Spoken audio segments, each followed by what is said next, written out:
На железничката станица Гостивар застана уште еден воз. Тој, како и илјадници други, ќе помине покрај 30-метарската кула, која без поздрав дочекува и испраќа. Мишо Николовски живее во близина и често поминува покрај неа, но со страв.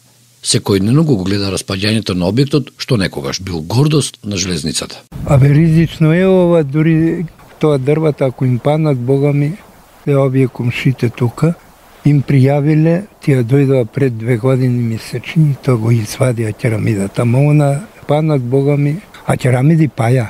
Вели Мишо. Зошто и од кога оваа градба е тука? Зашто служела?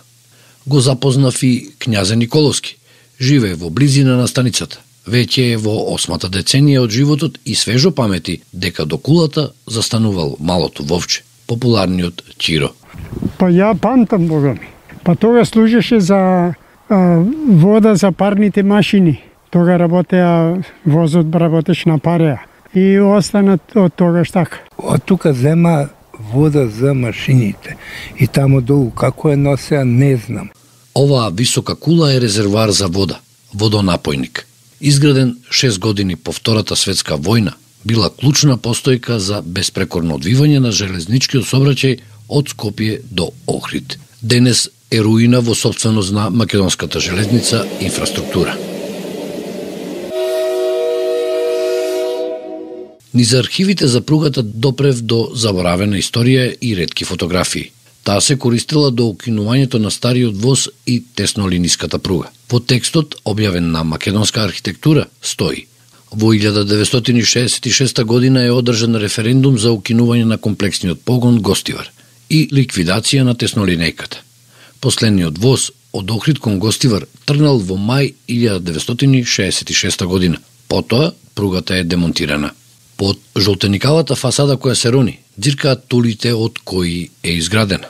На врвот стои ѕвезда петокрака, како символ на социјалистичкото време. Околу неа се шири лоша мириспа. Се тука го напаја као, да не речам така, кенер. Тоа стана тука кој како ќе му текне фрлят. Па тие неоти, например, дошли да видат овие од железни, да дојдат самите да презема нешто, па да речат чекај довдека, овак, натака веќе не. Вели Мишо Богдановски. Каков ќе биде исходот на овој објект покрај пругата, ќе решат во македонските железници и инфраструктура. Дали ќе биде преуреден во некоја корисна содржина, мал музеј или едноставно ќе го снема, не се знае, затоа што од таму велат се разгледува прашањето околу иднината на овој објект.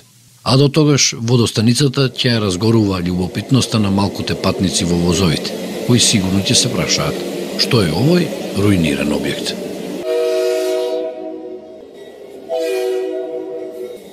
За македонскиот медија сервис од Гостивар се јави Зоран Маџовски.